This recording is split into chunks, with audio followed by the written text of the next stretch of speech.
Fuck. All right, we're rolling. Planet B Presents Cult and Culture Podcast. This is episode 33 of the Cult and Culture Podcast. I'm Justin Pearson. And I'm Luke Henshaw. Man, this episode's pretty wild. Bobby Bray, who might as well be my brother at this point. He is so fucking rad. Obviously known for his work with the Locust, Holy Molar, currently in INUS. He does a bunch of wild ass shit. Smart and sweet fucking dude. Yeah. We did a volume before we started doing like the official episodes of this podcast a long time ago, and it was so densely populated, the stuff he talked about. So I'm glad we got time to actually dive into things. I think we could probably do like an entire season with him. Oh, guaranteed. Yeah. It's crazy though. I like that we dove into the business side of music, and he is very, very well educated and just shit all over Spotify, which is pretty interesting. If you're getting this podcast on Spotify, joke's on you. Or jokes on us, actually. Jokes on the artist who don't get paid. So we've come full circle. Yeah. But yeah, Bobby's just so rad. He's so humble. And talented. It's fucked up. He's a genius. It's pretty wild. He's definitely a genius. I'm grateful that the universe brought us together. He's just a great dude. So I'm psyched that we got to do this podcast with him. With that being said, I want to say what's up to Bifocal Media. We've been working with them. They gave me this awesome anti-arose shirt. They also did this Locust safety second body last skateboard, which ties into a lot of things, obviously into the Locust and Bobby being on this episode. But you can get this from Bifocal Media. It's limited. It's autographed by Neil Burke. So the Neil Burke thing, not only was he in Men's Recovery Project, one of the best bands ever, but he is doing the artwork for the new Planet B record. So there's a lot of like full circle ties, incestuousness, whatever you want to call it. But if you go to the Bifocal website and orders anything and put CultPod, that's CULTPOD, you can get 10% off your order for the first 100 orders of people that are getting hip to that discount code. There's tons of shit. There's a bunch of our related stuff there. There's legendary bands shirts on there. They're a great company. I highly recommend people supporting them. They pay their artist that they make shirts for very well, unlike Spotify. Check it out and check this out. Love you, Bobby.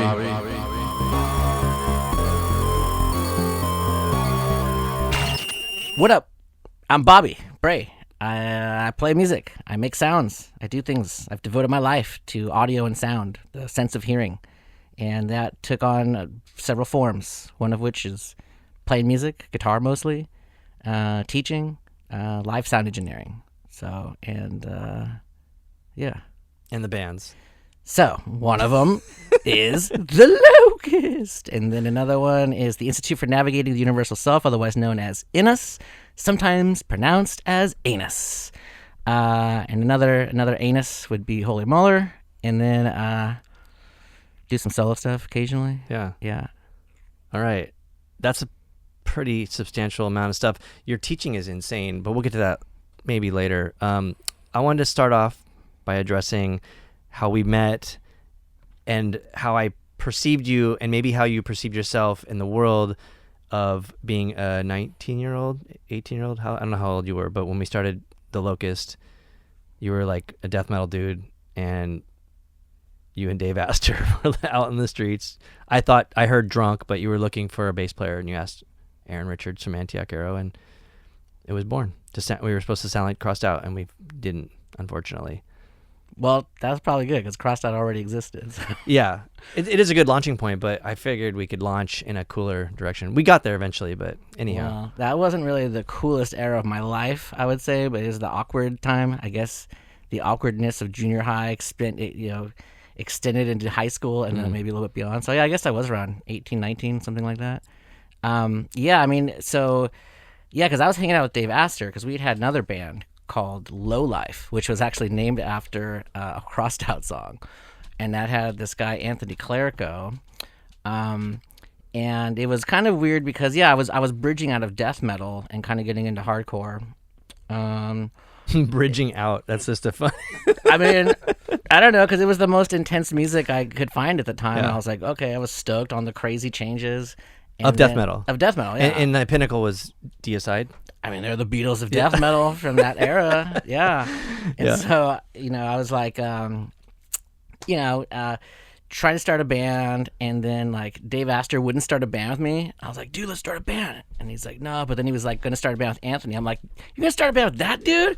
And I'm starting a band with that dude. Like, Yeah. guess what? I'm in your band already, man. So you forced yourself. I forced myself in there because he was awesome, Yeah. And we were kind of both going through the same death metal hardcore crossover weird thing. And so, Well, real quick, let's just throw this piece of knowledge out there. Some people may know, may not know, but Dave Astor's dad was in Battalion of Saints, which is fucking kind of insane. And then also, like, when Dave came on the scene as a drummer, he was just ripping, like, right away. Like, like a lot of people are like, it's my first band. He was just like, no, he was fucking great right away. So anyhow, sorry. Yeah, Dave Astor. it's good. You should talk to Dave Astor sometime. Props to Dave Astor, yeah. Dave's awesome. Yeah.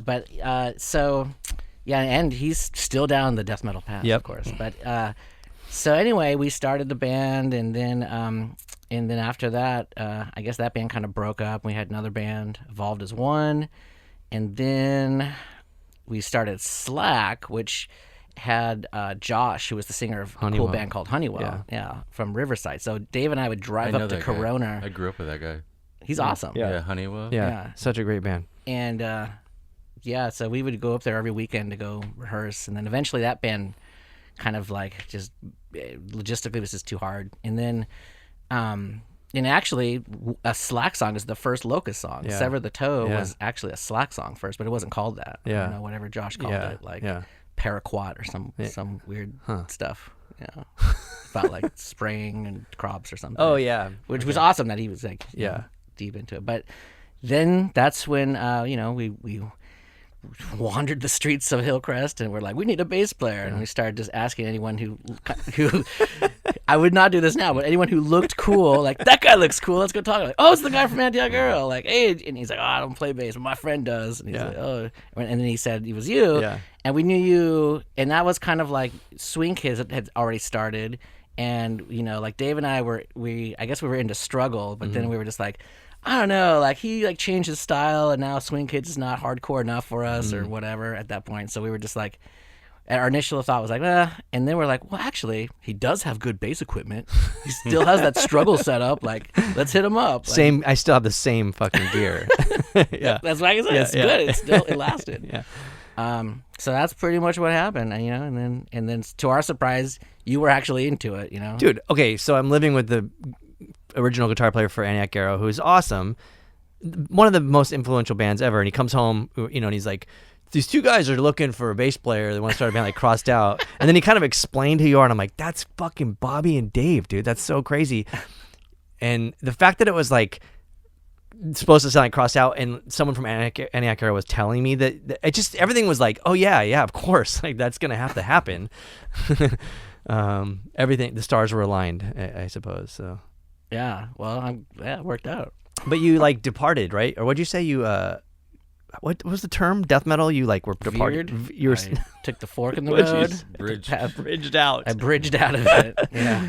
Because I remember like you were still fully invested in death metal, and then at some point there was I think you discovered weird shit, and then you were like on this other trajectory. Oh yeah, that was later. I guess a few years later, because I guess.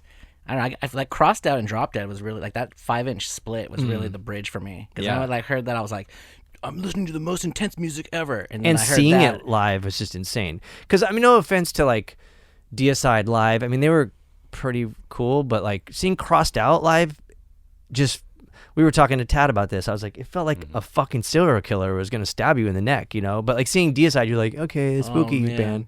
That's really funny because I remember being disappointed about Crossed Out. Really? I would go see them and I'd be like, dude, Tad and well, fucking Tad looked insane. And then Dallas, the singer, I was like, dude, those guys look like they're gonna fucking kill you.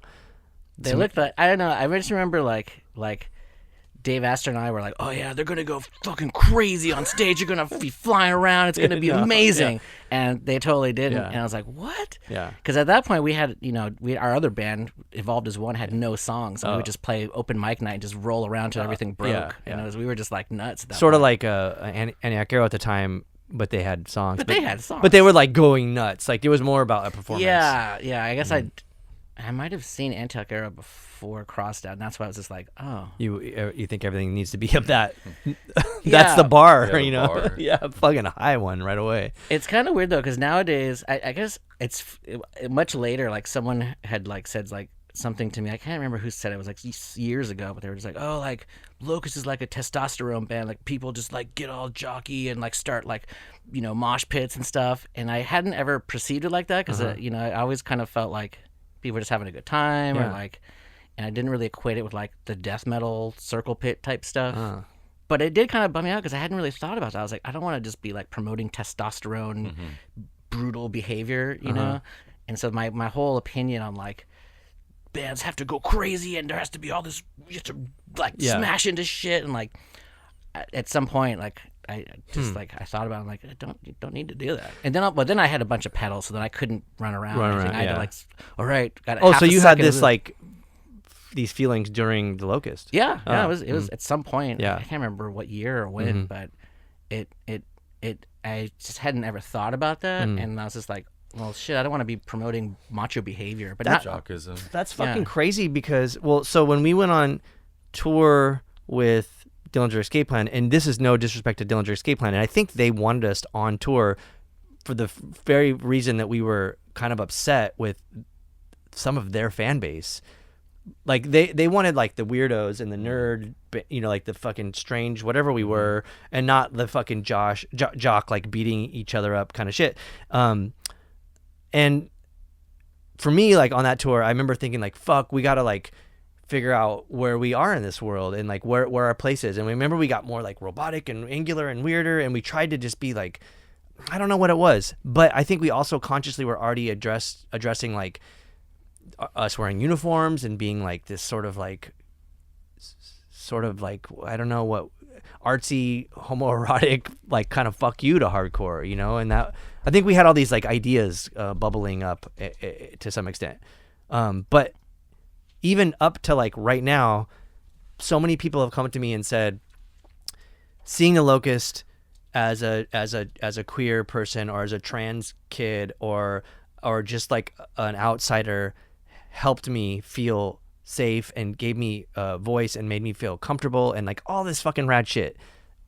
Like more than a lot of people have said that to me, and so I'm like, fuck, we really might have been doing that without even consciously like knowing that we were making it, because we were kind of against that shit. Well, we would kind of like regulate the pit if someone was getting too crazy.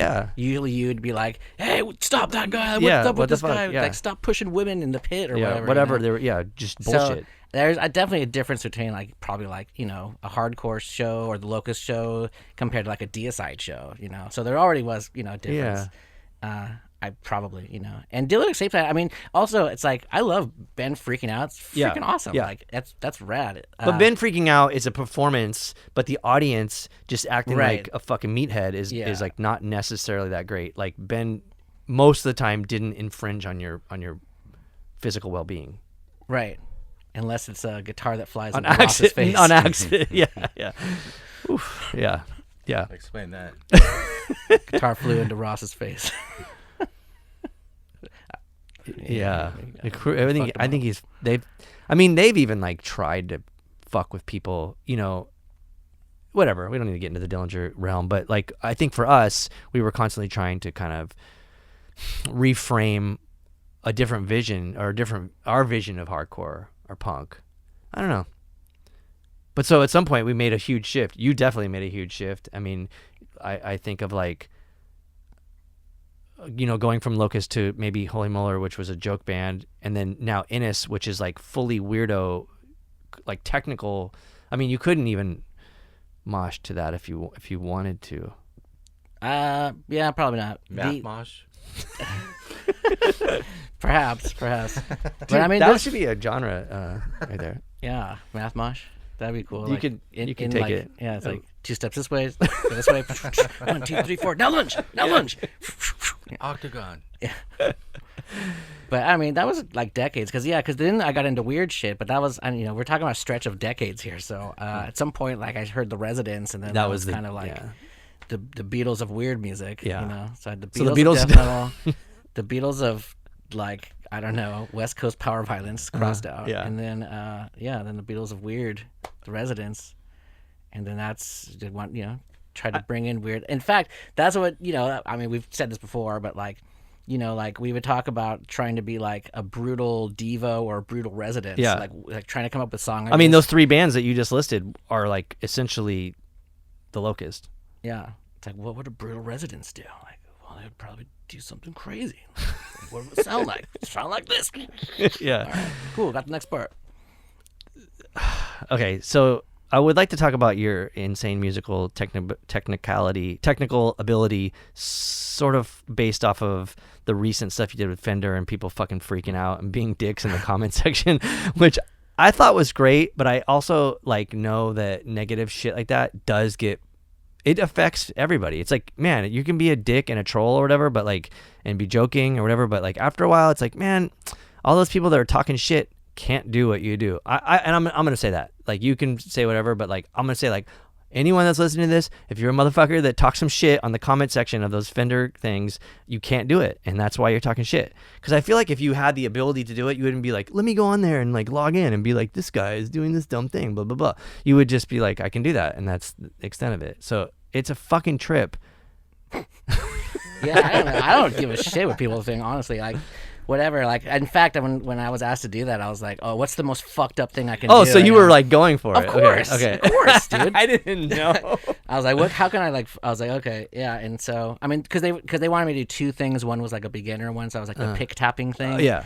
And that was pretty easy. And some people got upset about that one. I'm like, anybody can do this. And then someone's like, stop lying, that's a hard technique. And because they're thinking like this other technique. I'm like, oh my god. Yeah. And then, but the way you presented yourself was very professional. Mm-hmm. You speak very well, and you it was done very well. Well, and thanks. So I've been teaching for 10 years. If I was a coming up, in the music business or whatever, if I was like starting my band, I'm like, that's fucking insane, like, I mean, I don't know, like, I'm sure like Anthony thought that the crossed out riffs were real hard, and you were like, no, it's just three power chords. So people are probably like, what the fuck are you doing, dude? I can't do that, but you can. Yeah, I mean, I honestly, I took it as like an opportunity to like what can I do? Like, I wanted to add a word to the vernacular of guitar player and guitar technique, because there wasn't a term for the thing that I wanted to talk about, which is basically like finger tapping, but holding one note while you're doing it. Oh, and the second one. Yeah, so like you're holding one note on the fret, holding a note, sustaining it, and then like tapping on the other strings that are not being sustained. And I was surprised. I started looking into it. I was like, well, there's got to be a term for this. And I kept looking into it, like asking people, asking like guitar teachers that I knew, or friends.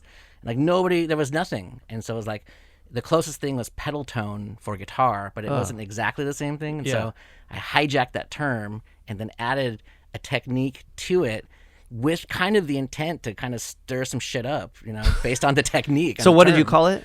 Pedal tone for guitar, which is, pedal tone for like organ players. They have like the pedal thing. You hold a tone down or note that's like part of a scale, and then you like play on top of it. And so for guitar, some people talk like pedal tone for guitar, like guitar, like metal guitar, where you keep strumming the E, like chun, chun, chun, chun, chun, chun. And so that's kind of like you're maintaining that note over and over and over, and then playing other notes. But it really wasn't quite made for what I was doing. But that's what I do. I try to throw a wrench in the whole fucking thing and then see what happens. So I was kind of stoked that people should have put your name in the description. The Bray technique. That would have pissed a lot of people off. That's true. Oh shit. Yeah, or like the Locust or something, or INUS. That'd be good, like an INUS. The INUS tone. The anus tone. Taint tone. People probably would have been like, yeah, that sounds about right. That's taint. I know taint when I hear it. Oh man. Okay, so I want to shift into something that's probably gonna take this is like the shit. you're everything you do musically is awesome, and you're fucking insane and in a beautiful, wonderful way. But your teaching is wild. So like, I don't even know if you can talk about some of this stuff, but like how you're trying to like, you've told me that that you think that somehow you're kind of like gonna destroy the system from the inside. Well, okay. We can cut that out if we need to, but Well, I mean, okay. So I started teaching at this place called the Art Institute of California, and that place was a little bit questionable, mostly just because it was overpriced. It was like, you know, it was like a accredited place. People get bachelor's degrees and stuff, but it cost like $100,000 for people. And I was like, I could be Einstein teaching physics, and it would be too much, you know. And so I always felt like this crazy pressure. And so I first got hired to teach the experimental sound practices course. And so then I was doing that, and that was cool. And then like something changed, and so that class didn't exist anymore in their whole structure. And I was like, all right, well, see you guys later. They're like, well, no, now that we hired you, like teach some other classes. And then they decided they were going to have 3 business classes. And I was like, oh, this is my chance to like fuck this place up. And I was like, I'll teach one of those business classes, you know. And then, you know, because it was like I did do some, you know, when the Locust, like we got, you know, we had to eventually incorporate and we started radio surgery upon Molly's great sage wisdom, which was a great idea because it was really just to do accounting and shit, just to have things work properly. And so for some reason, like I was thrust into that like position to like deal with the onset of that. And so I'd like, okay, well, I can talk about that, you know, like the structure and how to do all that stuff, but also I can throw a wrench in this institution, which was my main goal. So then it was like, okay, well shit, if I'm gonna like throw a wrench, then I have to like cover all the normal stuff properly. So then I had to really like dive into that. So it's like real, like just basic business 101. In Essentially, a sense. yeah. But for, you know, the music if industry. you want to be so, music, you know, copyright law and like, you know, BMI, and of course now it's like the streaming royalty, sound exchange, and mechanical licensing collective, which is like the new entity for streaming, which is just still kind of a big mess. I talk a lot of shit about Spotify. Yeah, good. Yeah. But the they'll you can hear that if you're listening to this podcast on Spotify, you fucking fucked up, man. I mean, well, what's fucked up is like so the Music Modernization Act passed, and it passed unanimously in Congress, which is like nothing. Only thing that unifies Congress is like war and music, I guess. So, and it got signed into law, and so then they had to because it was like there was too many lawsuits. It was just all a big mess. Like this is always the problem with like law is like technology outpaces like how fast laws can change, and so whenever that happens, it just leaves a big fucking mess. And so that's what was happening. And as much as I talk shit about Spotify, it's like it wasn't really great for them either, because it was just every time it'd be a court case with every single person. And For Spotify. Yeah. And so then the Music Modernization Act passed, which then basically set it so that the Copyright Royalty Board, panel 3 judges, sets the rates for streaming royalties. And so they did that, and then Spotify and like Amazon and like a few other big dudes like were just like, we're contesting this new law. There's no precedent for this. It's like, of course, this is brand new. It's a new law. It's a new streaming royalty. Like, of course, it hasn't been done before. They had to update the law for this, you jerks. So like that really got my goat when Spotify did that. And it wasn't just them. Apple Music didn't, but you know, Apple's certainly not perfect. There's yeah. Anyway, so anyway, Art Institute. I taught at that place, and then it went down because of some weird some shit. teacher that was there. It was another campus. No, it was another campus. I was saying it's him. Another campus like It went down from the inside out. Well, no, I cannot take credit for it. But there was like another campus where the admissions department like promised jobs to people, and you can't do that. So it really caused this whole thing. And then Goldman Sachs like sold it, and then like it just went through a bunch of different people, started buying and selling it until finally it was just done. I mean, just the whole thing was fine. It was just overpriced. Like the education was fine. Like the people were cool. The teachers were cool. You know, students were fine too. But it was. But the students could have used $100,000 and did something else. Yeah, like it should have been half that price. Yeah. They could have put out all their own band's records. And, Yeah. Yeah. So now I teach at a cool place, Studio Westland Recording Arts Center. That place is fucking sick. That place is cool. Like the owner's super cool. It's mom and pop. It's not some huge corporation somewhere else controlling it. So the students that go there, how does that work? They I mean, do they get credit or like how like is it like a? It's a recording arts diploma, so it's like a diploma in recording arts. Okay. So and it's the one of the largest commercial studios in San Diego, and it's a school. So it's like not the other way around, which is how a lot of those places are. It's like a school, and a little like little console over here. Yeah. So it's like. They have an SSL. It's freaking awesome, and like it's just a great place. It's totally different, and it's kind of like I kind of like joked with the owner. I'm like, "Oh, you're cleansing my soul from AI. Like, thanks for like helping me." But it's funny because now it's like I do teach a bunch of other classes there. I teach like psychoacoustics and experimental sound practices and live sound. But I am teaching a business class there too, and it's just, which is it's kind of like the joke is on me. Like I did it to kind of like subvert another institution, and now, there I am teaching it at a cool place. Yeah. But it's like I had to really dive into the subject so I could cover it well, so that I could then talk shit about Spotify. Is that you think that? I mean, my not Justified. to dumb it down, but do you think that's like the ultimate like point? Is like not for you to say like I'm gonna fucking talk shit about Spotify as my class, but like that seems like a pretty substantial thing. Everyone references Spotify. That's like the go-to thing now. So like, it's not just them, but it's like Tidal was kind of at least artists started from the beginning, and then I mean I don't know. It's a weird time for music, for streaming music, and it's never gonna be the way it was. It's actually just crazy how I don't know. I have to like the first thing I do to the students is I just tell them like I hope I don't mean to burst your bubble, but I'm going to tell you the truth about shit. Yeah. And it's like if you're expecting like a bunch of royalties to like you're going to like live and you're going to be like driving Ferraris or whatever, it's like those days it's like the industry's totally changed. Infrastructure is totally different. Yeah. Like, back in the day there used to be Tower Records. There used to be a place called Sam Goody in the warehouse, and you'd go in and you buy actual music in physical format.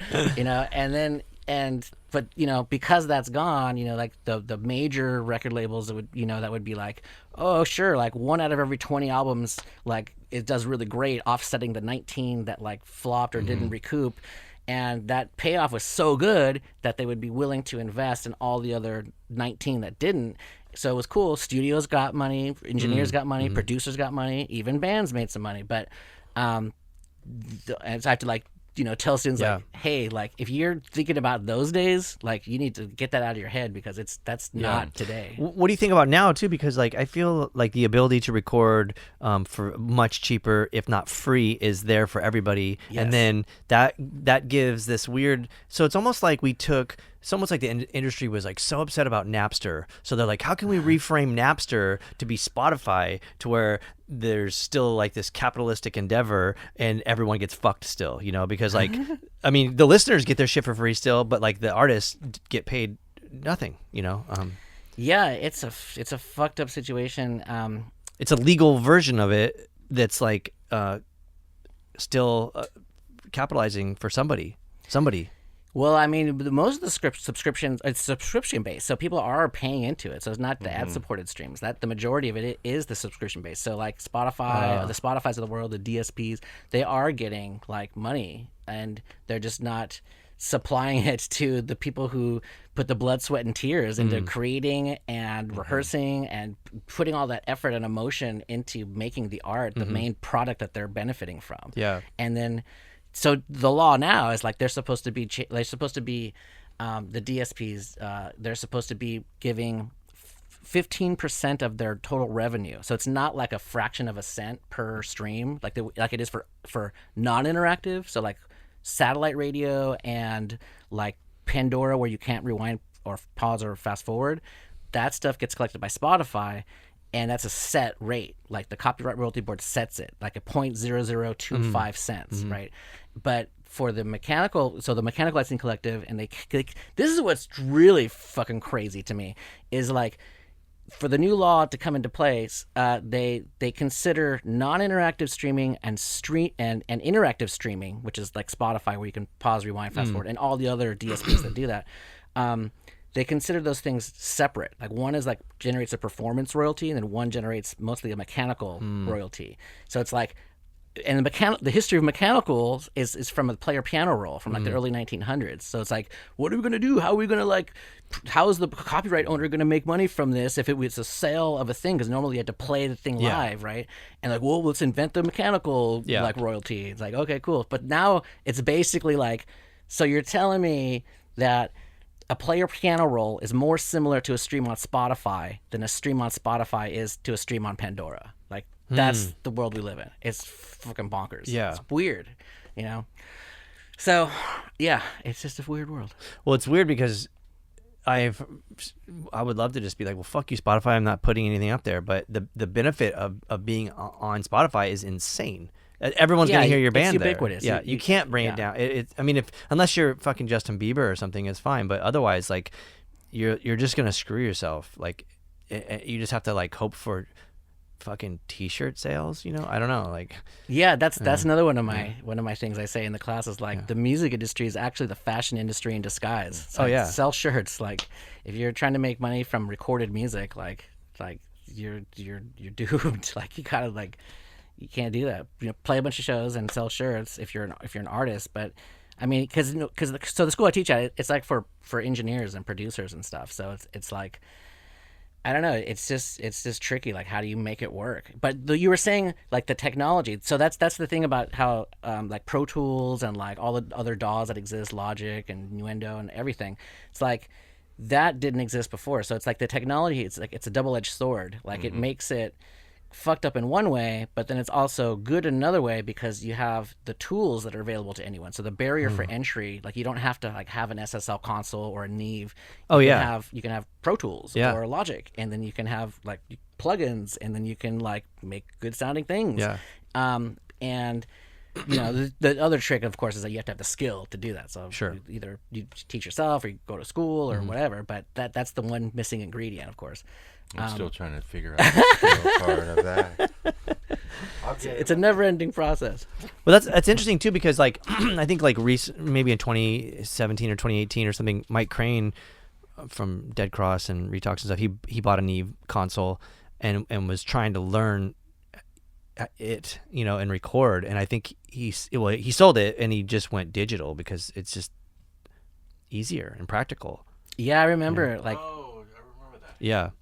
I was gonna say I remember when Alex Newport, because the Locust, we were all like super analog. We were just like, 2-inch reel, like it's gotta be tape, like first, and then like and Alex Newport, who recorded the Locust albums, like he played Soundscape and New Erections, but he had made that. We liked him. That was in part because of that, and then he made that change. Yeah, and we were like, "What, dude? Yeah, no," because he was all like hyped on tape op and all that. But the thing was like because he was struggling with it, and I remember we did Plague Soundscapes, all analog, everything. We're like, this is fucking beautiful. Let's do Safety Second Body Last.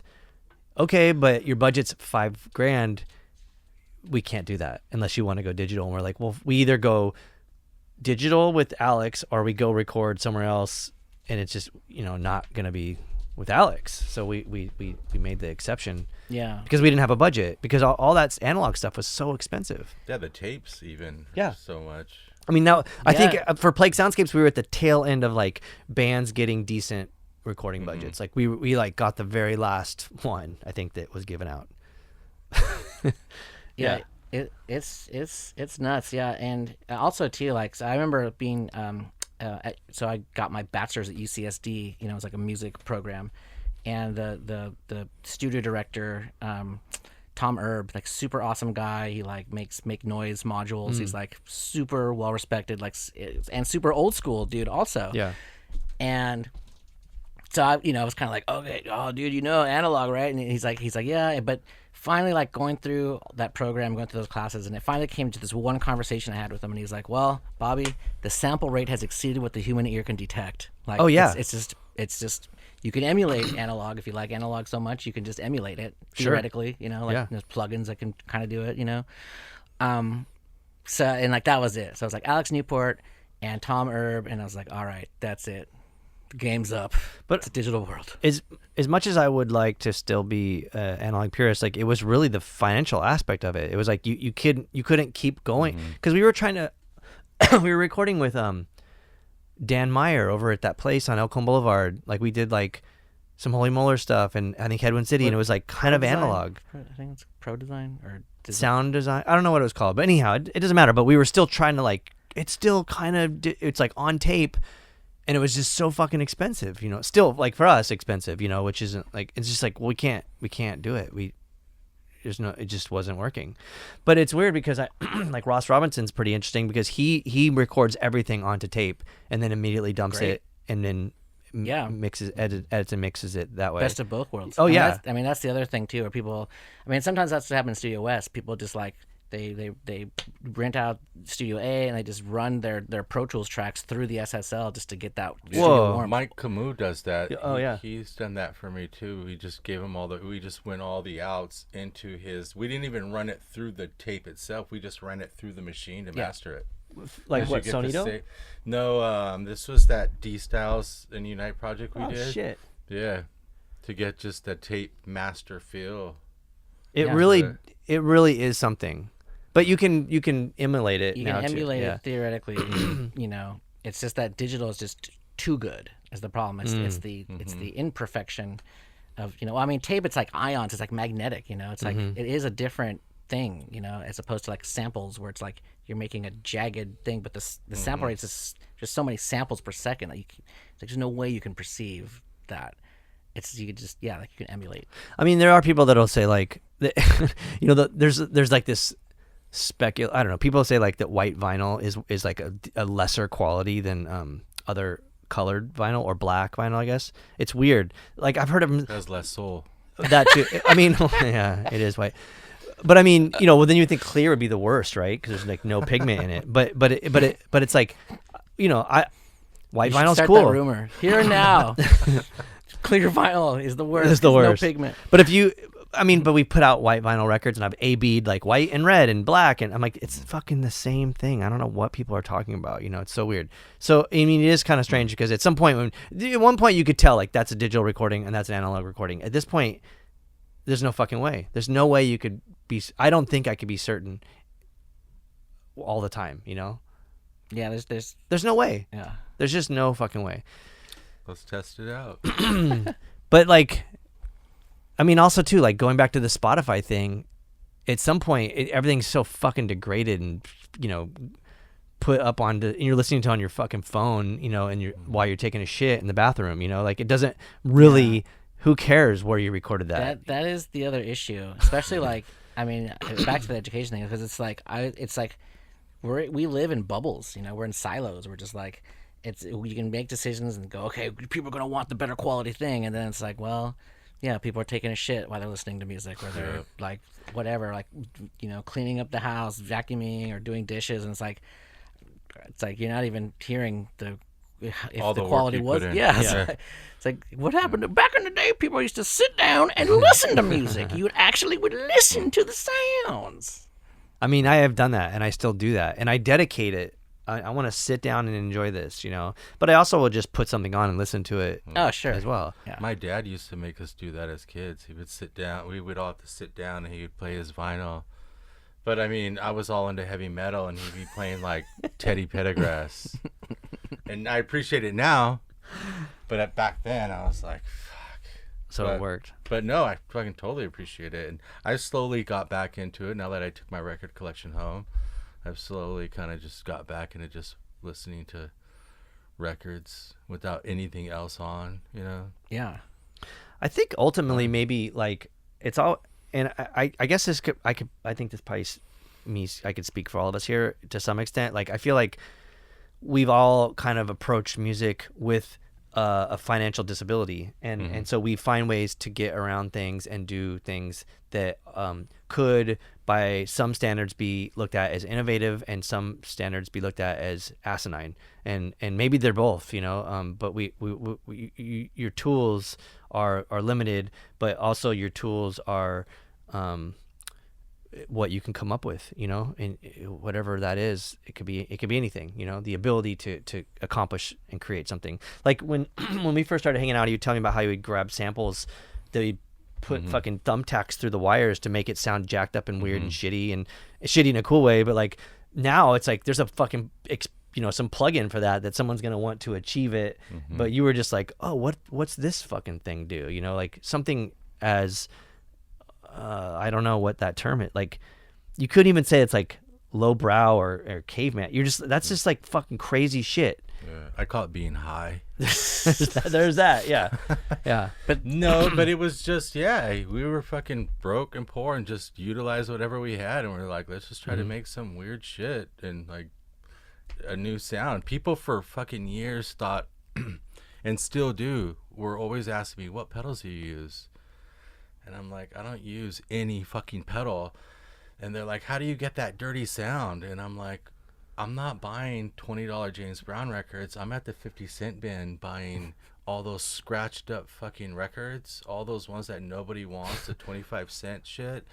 That's what I'm using. I'm using all the junk shit that nobody else wants, and that's how my sound is. Everybody to sample a junk kick, scratched, dirty vinyl. Yep. And layer them. And everybody thought, like, what pedal is that? What's this? And then I would just fuck with them and just lie and just, like, lead them the down reverse the wrong. triangle. And then they would go buy the equipment and spend, like, $1,000 and be like, sorry, you just wasted $1,000. You could have just spent 75 cents at the fucking swap meet and bought 3 of those records and a thumbtack.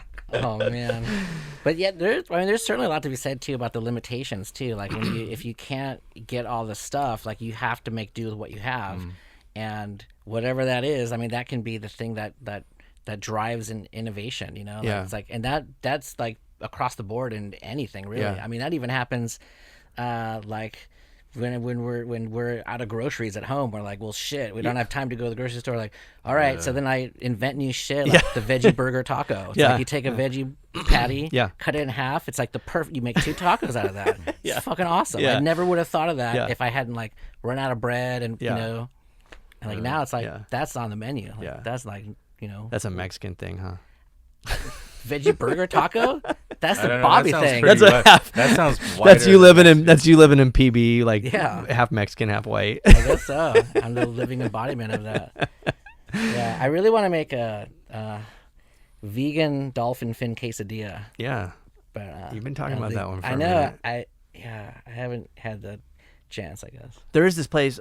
What's the name? I can never fucking. I'm gonna sound like a racist asshole. The Tai Ching Che place. The like ramen, the place over on Elkhorn Boulevard.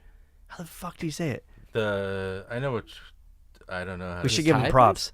No, it's Vietnamese. It's Vietnamese. Tai Ching Tay is what I think. It's something like that.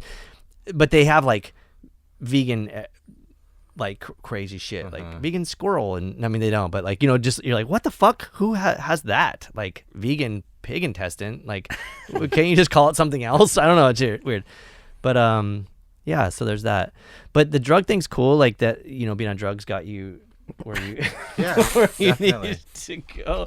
But it's funny because it always would come up with me where people would full circle. People would come up and say like, dude, everyone in the Locust must be so fucking sober and technically this and that. And I'm like, I'm the only one that was actually sober.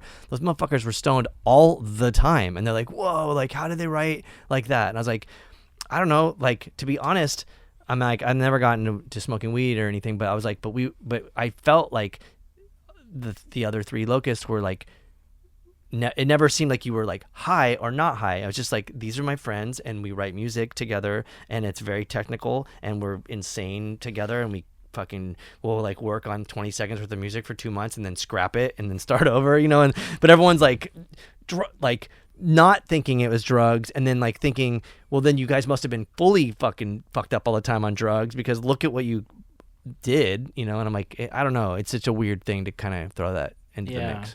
Those years, I guess I mean, it's just weed, It's, It's funny not to keep going back to this band that I always do, but Pink Floyd. It's the same thing, like with Roger Waters. Everybody thought that they were fucking high, and he's like, nah. He was like, we smoked weed in the beginning, but doing all those other albums, they didn't smoke any weed. He was just like, I would have a Guinness here and there and write and record, but everybody thought they were all, just big old fucking potheads. And he was like, no, I didn't even smoke weed. Well, the fan base certainly was. Target marketing there. Oh, yeah. Well, I mean, you listen to it. Definitely. Well, I know someone that does a lot of drugs by themselves to write music only by themselves. I should start a band with them. New side all right, I got project. drugs. Everybody go away. I'm going to just do this by myself. Yeah. This guy. We can cut that out if you want. Oh, definitely. We can definitely edit that out. Yeah, that was anyhow. So Bobby as a whole accomplishing all this wild shit and now a teacher. I don't know what do you How do I keep saying? Bicycle riding. I ride bikes with a crew. So I ran into you. Oh yeah. So the bike crew, it's Sam Lopez who like curates shows. do you in have San to be Diego. like a weirdo noise person? It's open to anybody, but it just happens to be that All those weirdo are only noise people people. that see the Instagram posts like, hey, we're riding bikes. And it's just like, it's called Street Creep. This is the crew. And it's like, I don't know, 10 of us usually. And we do these like 20, 30-mile rides. And it's freaking so awesome. It's like my favorite thing. Ollie is in it, right? Oh, yeah. She does it. When does it happen? Sundays. Once a week, usually. Sometimes we miss a week, depending Sunday on if evenings? there's like events or something. Usually day, but we do evenings too. The sun's too We're actually brutal, dude. doing next week. We're doing evening actually. I want to do it, dude. Saturday. Can I get hip to Sunday this? night. You have a bike? Yeah. Huh. Yeah. I actually just got a trailer for Captain, so maybe I could do like, can he come with me? If so, yeah. Yeah. And we're a no drop crew, so we always wait for people. Oh. Because sometimes, like some people are on beach cruises, or we did like Mount Helix, which is like this really yeah. crazy. Yeah. That's like the steepest ride you can do in Yeah. San Diego. Yeah. Do you like in all kinds of bikes? So it's some people Yeah, get fucked up. Some people get fucked up, Yeah. but it's we wait and Yeah. stuff. It's really cool though, but it's like all these like experimental noise musicians, and then we just have crazy conversations, and it's freaking awesome. I actually kind of led one ride, and it was like a Kumeyaay awareness ride. So it was like themed. Kumeyaay is like the Native Americans of San Diego before the shit went down, and but there's all these like spots. Wait, shit went down? Yeah, No, slaughter, I'm joking. death, Yeah, murder, yeah, I know. like, it was cool. Like, and there was like, so I kind of like looked into the history, and I was like trying to find spots that we could stop at, and like, we always do like a lot of like graveyard stuff, and like there's always like a lot of death involved and stuff, and it's like Sam Lopez is into graveyards. So, So do you travel to a place in cars and then bike, or how does that work? we usually meet at like Old Town Transit Center, and so some people bike there, some people Yeah. drive there, but then we'll do like the 20-30 mile ride and then end there. Oh, cool. But like, so one of the places that we went to was like this property up in La Jolla, and like, so La Jolla, it's like this the richest area of San Diego. It's where all the analog tapes are. All the analog machines. And it's also where UCSD is, the university, where the Che Cafe is on that campus. But there's they have this property that's right on like the ocean front, like right there at the edge of the continent. And it's the chancellor's house, like the chancellor of the university. And it happens to be that on that property, there's like 30 bodies that were exhumed from like ancient Kumeyaay from like 9,000 years old. Whoa. And so it's like one of the oldest like graveyards in like North America. It's crazy. And there's no plaque, there's no nothing there. It's just like the chancellor's house, like of UCSD. And there's this law where they're supposed to like give back like any Native American things they find, especially on UC campuses. And so they've had to like give back these bodies to be put into the ground, in other places. But it's like the oldest graveyard in San Diego is definitely there, and it's the freaking on the property of the chancellor's house of UCSD, and which is the weird and the icing on the cake. So it's like Native American bodies, but the icing on the cake is that the chancellor right now is Indian American, as in from India, the country, not Indian. Yeah. It's like, because when I first saw it, I'm like, oh, it's Nip. I'm like, oh no, not Nip. I'm like, that would have been a great thing of like, you know, a Native American. So can you go onto their property like as some sort of No, approach? it's totally fenced off. Oh, like, yeah, it's yeah. it's like a house on this really super So expensive. so plot of you land. you rode down your bike and you're like, fuck this guy, and then that's it. Yeah, you know, we sat. I did my little like history lesson and Whoa. we talked about it, and then we moved on to the next spot. He's all looking out. He's all looking out the blinds, like, what the fuck are these noise artists doing outside here? Well, there's definitely cameras, so I'm sure they saw us. Yeah. We're Sam calls us the bad news bears of bike crews. We're just like ragamuffins cruising around. Sure. So they saw ragamuffins. Like, what are they doing at the property line? Yeah. Get away from the UCSD property, Chancellor House. Yeah. I don't know. Try it in your Locust uniform next time. Ooh. Oh yeah, that'd be good. I don't know. That would be bad. I think you'd probably just get arrested right away. That'd be too high. I want to ride around that. There you have it. That was episode 33. 33. We would like to thank Bobby Bray for being on our podcast, making it a little bit more awesome this time than it normally is. Thank you very much. Check out INUS, his current band. They're insane, to say the least. Check out our other episodes, streaming wherever you stream podcasts from. Shitty podcast. No, there's probably good podcasts where they stream ours from. Yeah. Check it out. What podcast do you listen to? I can't tell you. It's top secret. Check out our other episodes. Support us, please. We need help. Support the people that are on our podcast. They're all brilliant. And we appreciate you. We appreciate Andy and Becky for helping us out. Ruinous Media. And yeah. Earthquaker Devices. Earthquaker always. Yeah. And we might as well give a shout out to Jamie and Fender, Julie. Heartwork, Yep. Bifocal. Again, check them out. Bifocal Media. And Kindred. Kindred. If you're in San Diego, go eat at Kindred. Best restaurant. And last but not least, the free veggies. Oh, dude. Okay, so Food Shed. Support your local farmers. If you're in San Diego, check out Food Shed. They have a delivery service for organic vegetables. Rika, he's one of the homies. Man, they're so rad. And, you know, supporting local farmers is probably the sort of like most basic key ingredient to everything. Survival, the community. Eggplant is off the fucking. I love the eggplant, and right now their tomatoes, their little cherry tomatoes, are fucking to die for. Yeah. If you're in San Diego, it's in City Heights. Food Shed, mobile food market. Take care.